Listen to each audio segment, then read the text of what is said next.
백현동 로비스트 김인섭 씨 대법원에서 징역 5년이 확정됐습니다. 네. 자, 이거 매우 중요한 판결이지 않습니까? 굉장히 중요한 판결이에요. 굉장히 중요한 판결이죠. 네. 이게 지금 사실 백현동 그 사진 보신 분들 많으실 거예요. 직접 가보진 않으셨더라도. 옹벽 아파트. 옹벽 아파트, 네. 아파트가 푹 파묻혀 있잖아요. 네. 그러면 이런 위치에 어떻게 아파트가 지어질 수 있었냐?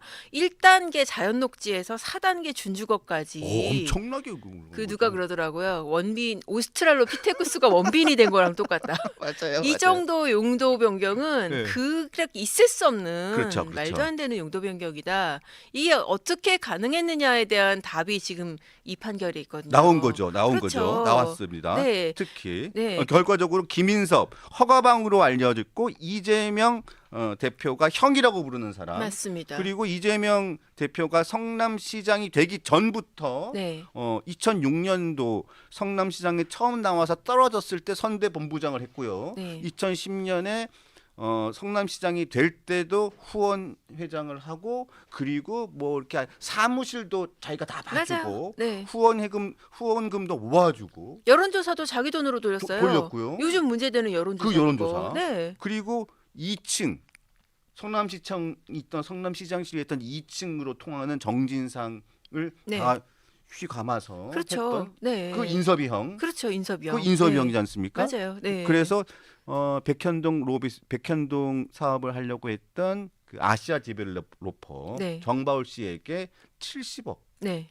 그거를 70억. 받고 한밭집 그렇죠. 한밭집 사업권도 받고 그렇게 해가지고 70몇 억. 네, 그런데도 사실 징역 5년이잖아요. 네, 네, 네. 이게 말이 되냐? 사실 형량으로 봤을 때 더 이해가 안 가시는 분들이 좀 많을 것 같아요. 근데 이게 법정형이 배임수재가 법정형 상한이 5년이에요. 그렇죠. 그러니까는 어떻게 최고형이죠. 최고형이에요. 예. 이게 배임수재가 뭐냐면은 민간인 브로커 처벌법이거든요. 브로커 처벌법. 브로커. 그러니까 이거 국회의원들이 지금 다른 정말 민주당 이상한 법 많이 만들잖아요. 네. 그런 거 만들지 말고 지금 이런 거 제대로 입법해야 돼요. 이게 정말 옛날에 만들어진 법이라서 법정형 상한이 5년인데 이게 말이 안 되는 거죠. 자, 이게 김인섭 씨에 대한 재판에 대해서 처음부터 한번 쭉 훑어보는 것도 중요할 것 같습니다. 네. 자, 먼저 이 김인섭 씨가 이재명과의 맨 처음 관계를 맨 처음에 이렇게 알게 된 거는 굉장히 오래됐죠. 그렇죠. 이제 2000년대 초반으로 가가지고 네. 그때 뭐 시민 모임이라든지 이런 시민 운동하면서 같이 알게 됐고 그리고 이후에 이제 성남시장 나가면서 처음에 나갔을 때 선대본부장 선대본부장 맡으면서 본인이 이제 선대본부장이 그야말로 뭐 선거 전략자고 언론 대응하고 이런 거 다 총지휘하는 자리잖아요. 제일 가까운 자리고 제일 중요한 자리고 신복 네. 중에 신복이 아니라면 맡길 수 없는 자리입니다. 그럼요. 돈 관리해야죠, 조직 관리해야죠, 그렇죠. 모든 선거 전략 다 해야 되는 사람인데요. 그러니까요. 네. 근데 이제 그 선거에서 떨어졌어요. 네. 근데 떨어지고 나서 그 다음 선거에도 이제 도와줬는데 이번에는 직함은 없었어요. 공식 직함은 없었죠. 직함은 없었지만은 더 훨씬 더 중요한 역할을 많이 했었어요. 돈. 그래서 자기 돈 들여서 사무실 임차하고 돈. 좋은 자리에 사무실 임차하고 왜 선거 때 되면은 코너 자리, 목 좋은 자리. 목 좋은 자리 경쟁 치열하잖아요. 쫙그 플랜카드도 붙여야 되죠. 그렇죠. 그다음에 뭐 여러 가지 막 붙여가지고 사람들 오가는데 네. 많이 홍보도 해야 되니까. 그럼요. 네.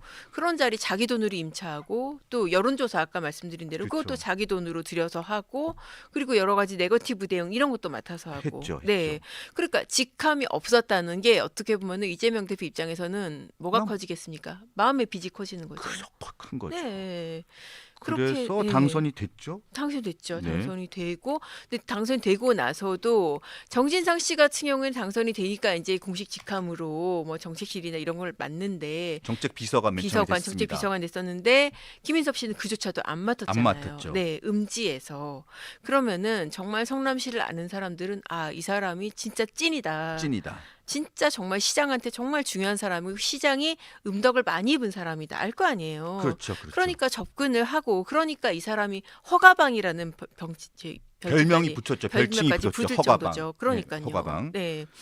그래서 이제 이 사업 같은 경우에도 백현도 사업 같은 경우에도 원래는 2단계 상향으로 정바울 씨가 신청을 했었어요. 식품연구원 그 부지를 그러니까 사서. 아시아 디벨로퍼라는 곳이 네. 한국식품연구원 부지에다가 이 아파트 이런 사업을 하기 위해 가지고 일단은 그 2단계를 높이기 위해 가지고 맨 그렇죠. 처음에 허가를 신청을 그 시청에다가 신청을 한 거죠. 그렇죠. 예. 근데 안 됐어요. 왜냐하면은 그때 당시만 해도 성남시는 이 식품연구원 부지는 주택 용지가 아니라 R&D로 개발해야 된다. 그죠. R&D 대법원 아니 저기 대기업 대기업. 대기업 사업 유치하고 그런 자리지 여기 아파트 세워서 돈 버는 자리가 아니다. 그런 입장이 굉장히 강경했어요. 그래서 안 됐습니다. 첫 번째 신청했을 때. 두 번째는 그래도 우리가 조금 공공적인 일을 강화하자라고 그래서 정바울 씨가 공사를 끼워서 성남 도계공을 끼워서 했어요. 맞습니다. 그때도 안 됐어요. 안 됐습니다. 네. 그런데 누가 들어왔냐? 김인섭 김인섭. 씨. 네. 김인섭 씨가 들어오고 나서부터 김인섭 씨가 정진상 씨한테 그렇게 얘기를 했잖아요. 판결문에도 그 내용이 있습니다. 나 지금 다른 사람하고 백현동 개발 사업 해보려고 한다. 맞습니다. 2층에서도 잘해보라고 한다. 네. 네. 2층이 어디냐? 2층이 시장실이 있는 데죠. 그렇습니다. 성남시청 시장실이 네. 있는 그곳입니다. 그래서 이 정진상 씨 같은 경우에도 인섭이 형이 백현동 개발하려는데 좀 잘해주라라고 공무원들한테 얘기를 합니다. 유동규한테도 얘기했죠. 유동규한테도 얘기하고 유동규 네. 씨한테 얘기하고 그러니까는 정말 말도 안 되는 용도 변경이 두 번이나 두 단계 건너뛰는 것도 지금 두 번이나 거절을 당했는데 맞습니다. 네 단계가 건너뛴 거예요. 아까 말씀하신 것처럼 네. 오스트랄로피테쿠스가 네. 원빈이 된 거예요. 진짜 말도 안 되는 네, 거죠 네, 네. 정말. 예. 이거 사실 건설 사업이나 아파트 개발 아니면은 그러니까 내 땅이나 내 집이 있으면서 뭐 집이라든지 뭘 개발 사업 좀 관심 있는 분들이 이거 얼마나 어려운지 아실 거예요. 맞습니다. 맞습니다. 네. 네. 사실 1단계 같은 경우에는 이거는 다 거의 단독주택밖에 못 짓기 때문에 그건 개발을 거의 할 수가 없는 땅인 돈이 거잖아요. 안 되잖아요. 돈이 안 되는 네. 땅인데 이거를 준주거로 하면은 준주거 바로 다음이 상업용지잖아요. 네, 네. 빌딩까지 지을 수 있는 그런 땅으로 신분이 바뀐 겁니다. 그리고 중간중간에 여러 번 이렇게 성남시청에서 거절을 하고 하는 과정이 있는데 그때마다 김인섭이 등장을 합니다. 네, 맞습니다. 등장을 해가지고 이런 조건 저런 조건 성남시청에서 이렇게 되면 그때마다 해결을 합니다. 성남 도계공을 껴서 들어가라. 그러면서 김인섭 씨가 정진상한테 얘기를 해가지고 또 그걸 풀어주고 네. 그다음에 도계공을 넣으면 된다고 하니까 도계공을 넣고 그다음에 200억을 또 뭐 도계공이 그렇죠. 200억을 음. 도계공한테 200억의 수익을 뭐 주는 조건으로 해서 넣었다가 그래서 그게 되는 걸로 했는데 나중에 보니까 또 이 정바울 씨가 네. 그것도 아깝거든요. 그러니까 그게 뭐냐면은 원래 그러니까 허가를 조금 더 용도 변경 허가를 좀 더 쉽게 받으려고 공사를 끼워 넣었어요. 그렇죠. 그리고 공사가 참여하는 조건이 우리가 사업하고 그리고 성남시에 어쨌든 성남시하고 공사하는 법적으로는 별개니까. 그렇죠. 우리가 법적으로 별개죠. 법적으로 별개죠. 네. 우리가 공사해가지고 이 성남 도계공이 공사해서 수익 나면은 성남시에 최소 200억 원은 줄게라고 약속을 했단 말이죠. 그렇죠. 그렇죠. 그런데 정바울 씨가 그렇게 해가지고 준주거로 용도 변경을 해서 하려고 보니까 왜 사람이 화장실 갈 때만 하고 올 때만 다르잖아요. 다르죠. 딱 그거인 거예요. 여기까지 왔는데 그렇죠. 거기 여기까지 다 왔는데. 네, 아니 내가 그 공사까지 껴가지고 그 시어머니 드리고 내가 해야 돼? 그렇죠. 그런 마음이 든 거죠. 네. 그러니까는 이거 공사 떼줘라. 공사까지 끼면 우리 남는 거 없다. 라고 정바울 씨가 김인섭 씨한테 민원을 하고 김인섭 씨가 누구한테 얘기했겠어요? 정진상. 정진상한테. 네. 저는 이 판결문 보면서 놀란 게 심지어는 그 민원 청탁이 어디서도 이루어졌냐면은 구치소. 교도소에서 그러니까 김인섭 씨가 수감이 됐잖아요. 다른 것 때문에 또 네, 다른 이프로커 건으로 수감이 됐었어요.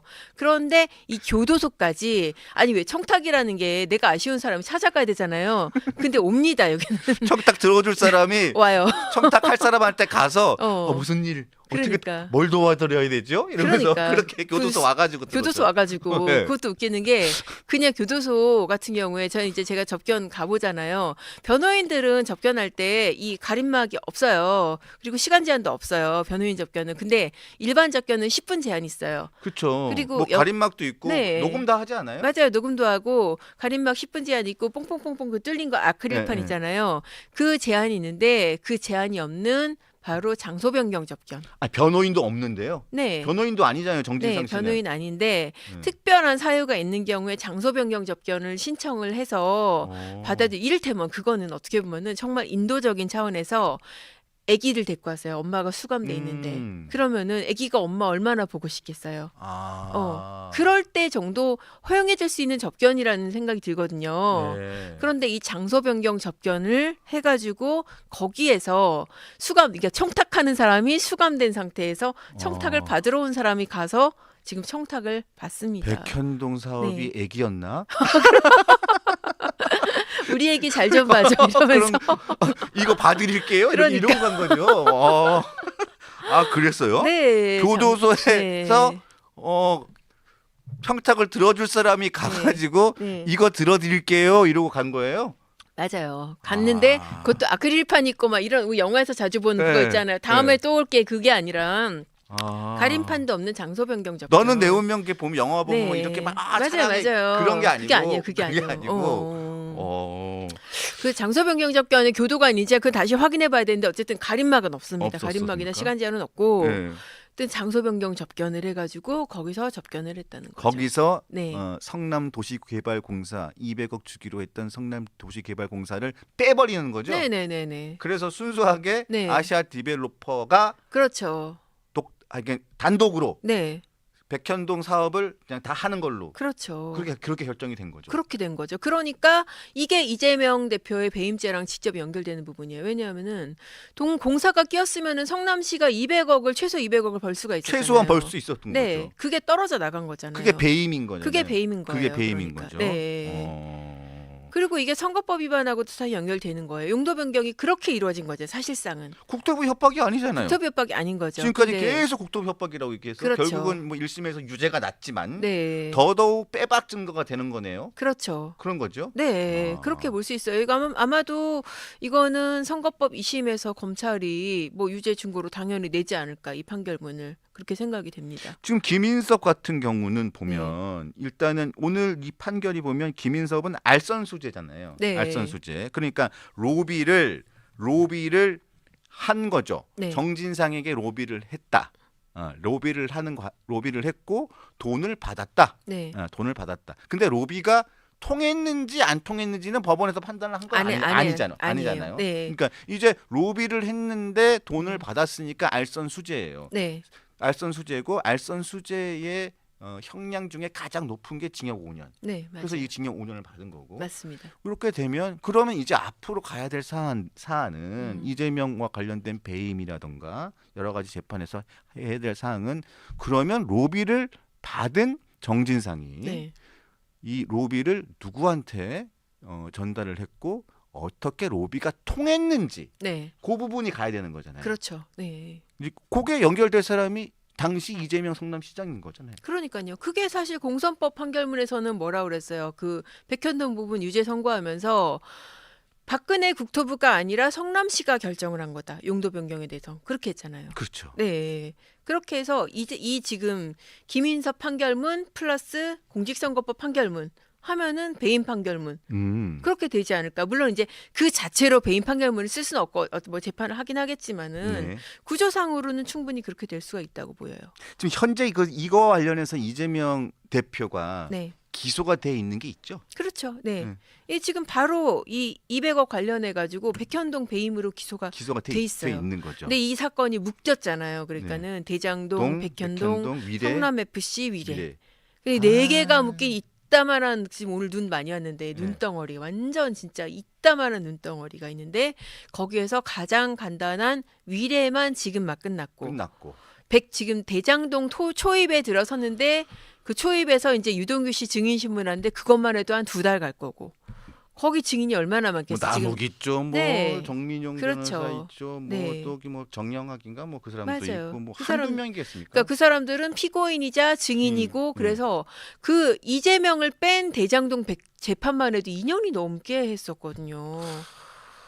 그러니까 도대체 이게 무슨 생각인지 모르겠는데 검찰이 왜 이렇게 다 묶어놨어요? 병합해 놓은 거예요. 그러니까요. 사실 이게 구속영장 청구할 때 뭐 이게 묶인 그 구조대로 그렇게 가는 것 저는 이거는 분리기소를 하는 게 맞다고 보여요. 나눠서 기소를 했어야지. 왜 이걸 네. 묶어서 했는지 도저히 저는 이해가 안 갑니다. 뭐 아마도 이제 그렇게 생각했을 수는 있어요. 이게 묶어서 기소를 하면 묶어서 영장을 특히 영장 단계에서는 이 사람이 나쁜 사람이다. 이만큼 죄를 많이 지었다. 그런 인식을 줄 수는 있잖아요. 있잖아요. 그럴 수는 있죠. 예, 예. 그러니까 그 효과를 노렸을 수는 있는데 아무튼 재판에 와서는 너무나 버거운 짐이 돼 버렸다. 그렇죠. 네. 워낙 증인도 많고 지고 갈 수가 없는 거예요, 진짜 이거는. 하나라도 중간에 1심에서 마음에 네. 판결이 났는데 2심에서 조금만 뭐가 좀 조금만 바뀌면 또 무슨 뭐 파기환송도 될 수 있는 거고 여러 가지 위험 요소가 많은 거 아니에요?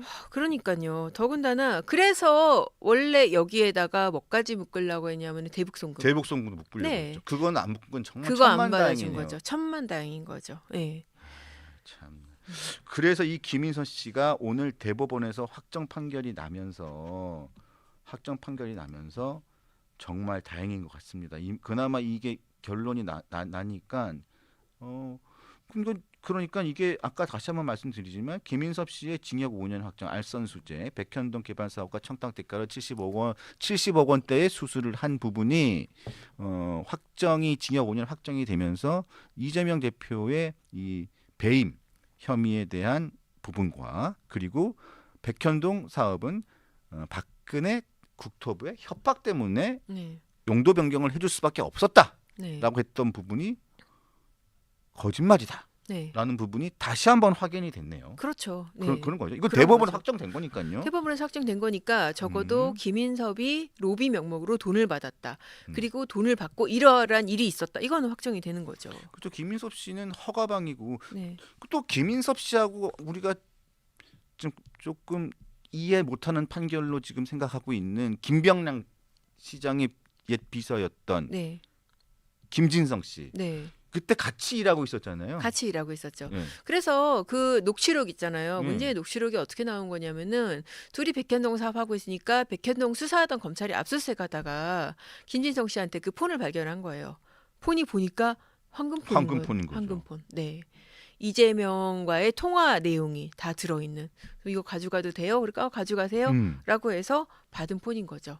그러니까 이게 이거 갖다 민주당에서 별건 수사 하는데 사실 이게 별건 수사라고 한다면은 이게 A 범죄를 입증하기 위해서 막 전혀 상관없는 B 범죄를 수사해서 압박하는 그런 이건 그게 아닌 거예요. 그렇죠. 그렇죠. 이거 수사하다가 이게 나와서 여기에 대해서 별도로 이제 영장을 받든지 당사자의 그 이미 제출을 통해서 적법하게 확보를 한 거거든요.